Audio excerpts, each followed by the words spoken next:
हाँ, तो आज अपन कर रहे हैं डेटा ग्रिड व्यू में डेटा डिस्प्ले करना कोडिंग के थ्रू। तो मैंने डेटा ग्रिड व्यू प्लेस किया है।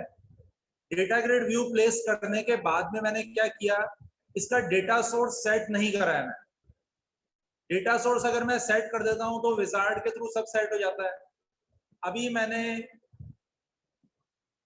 इसका डेटा सोर्स सेट नहीं करा।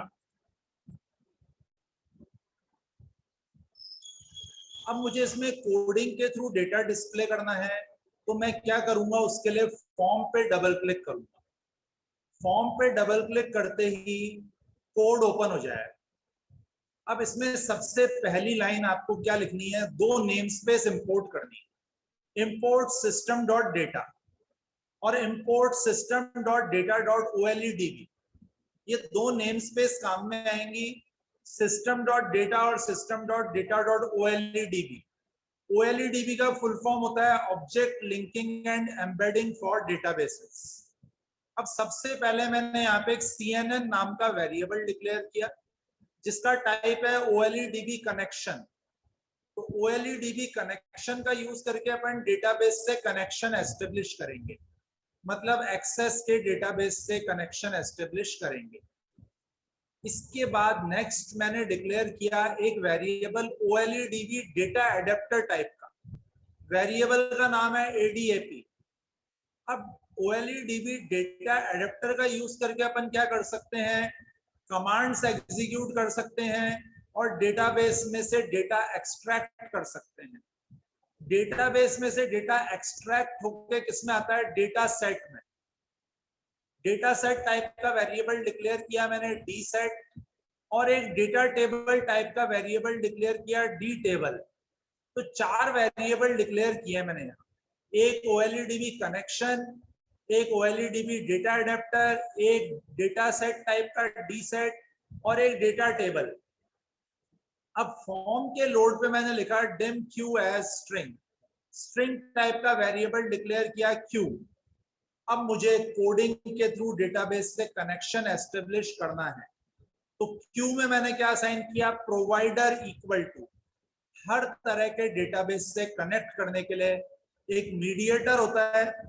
VB.NET में से मुझे एक्सेस के डेटाबेस से कम्युनिकेट करना है।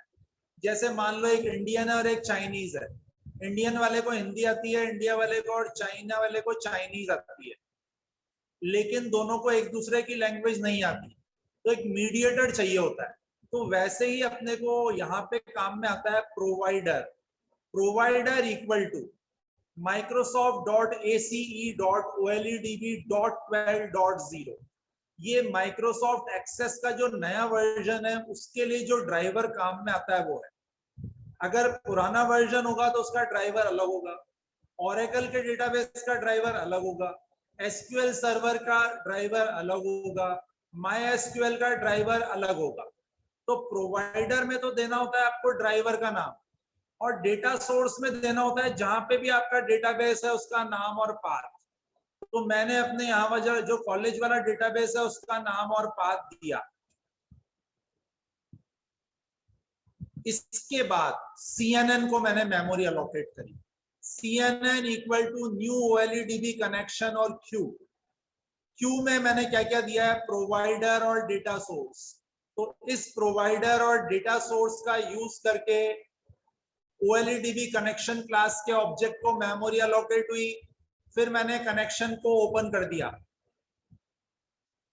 कनेक्शन ऑब्जेक्ट का ओपन मेथड, इससे डेटाबेस कनेक्शन एस्टेब्लिश हो गया। नेक्स्ट, अब इसके बाद नेक्स्ट है OLEDB डेटा एडेप्टर को मेमोरी अलोकेट करी।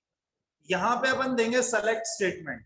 मैंने लिखा सेलेक्ट एस्ट्रिक फ्रॉम स्टूडेंट, तो स्टूडेंट टेबल से सारे रिकॉर्ड आ जाएंगे, सारे फील्ड की वैल्यूज, और कौन से कनेक्शन पे वर्क करेगा ये CNN पे। CNN से कौन सा डेटाबेस लिंक है, अपना कॉलेज वाला डेटाबेस। तो डेटा एडेप्टर को मेमोरी अलोकेट करते हुए अपने को एक तो सेलेक्ट स्टेटमेंट देना है और एक कनेक्शन ऑब्जेक्ट का नाम देना है, और कनेक्शन से अपना डेटाबेस लिंक है। फिर DSET डेटा सेट को मेमोरी अलोकेट करेंगे। अब डेटा सेट के अंदर डेटा आएगा। आएगा कैसे, डेटा एडेप्टर का यूज करके। तो मैंने लिखा एडेप, एडेप मतलब डेटा एडेप्टर, जिसमें मैंने सेलेक्ट स्टेटमेंट दिया है। ये इस स्टेटमेंट को एग्जीक्यूट करेगा और डेटा किसमें फिल कर देगा, डीसेट नाम के वेरिएबल। तो मैं डेटाबेस के अंदर से मल्टीपल सेलेक्ट स्टेटमेंट एग्जीक्यूट करके उनको किसमें फिल कर सकता हूँ, डेटा सेट में। तो एक डेटा सेट के अंदर बहुत सारी टेबल्स हो सकती हैं। तो अभी तो मैंने एक सेलेक्ट स्टेटमेंट एग्जीक्यूट किया है और डेटा सेट को फिल किया है, तो इसके अंदर एक टेबल ही होगी और उस एक टेबल को मैंने एक्सट्रैक्ट किया, data set dot tables of zero. Zero index वाली टेबल किसमें आ जाएगी, डी टेबल के अंदर। D table data table type का वेरिएबल है, तो डी टेबल नाम के अंदर क्या आ जाएगी, स्टूडेंट टेबल के सारे रिकॉर्ड।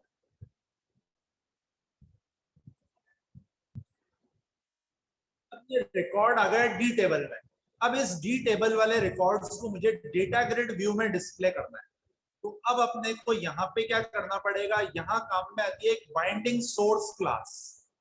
बाइंडिंग सोर्स क्लास का ऑब्जेक्ट बनाया मैंने बाइंडिंग नाम से। बाइंडिंग सोर्स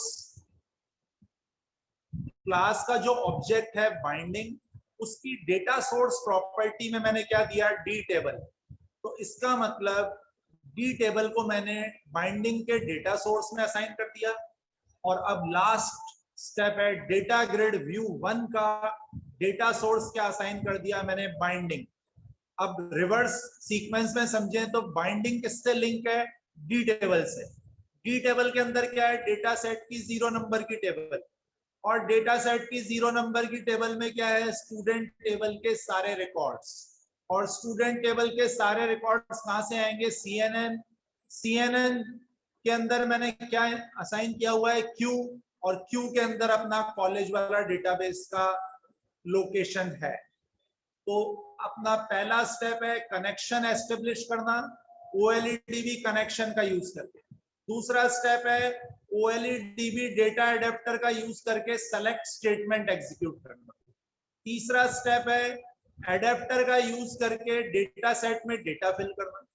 चौथा स्टेप है डेटा सेट की टेबल को डेटा टेबल टाइप के वेरिएबल में असाइन करना। पांचवा स्टेप बाइंडिंग सोर्स ऑब्जेक्ट बनाना। छठा स्टेप उसके अंदर डेटा टेबल को असाइन करना। और last step data grid view को बाइंडिंग से लिंक करना। अब मैं इसको रन करने पे आप देखोगे कि जैसे ही ये फॉर्म रन होगा, इसके अंदर स्टूडेंट टेबल के सारे रिकॉर्ड आ जाएंगे, roll number, first name, course. अगर मान लो मैं सेलेक्ट एस्ट्रिक्ट फ्रॉम स्टूडेंट की जगह लिख दूं select roll number comma first name, तो इससे क्या होगा, सिर्फ सारे स्टूडेंट का रोल नंबर और फर्स्ट नेम आएगा।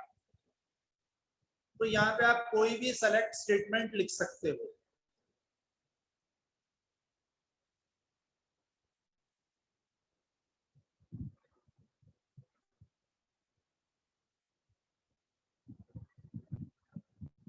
ये देखो अब यहाँ पे स्टूडेंट का सिर्फ रोल नंबर और फर्स्ट नेम आया है, क्योंकि मैंने select roll number comma first name दिया था।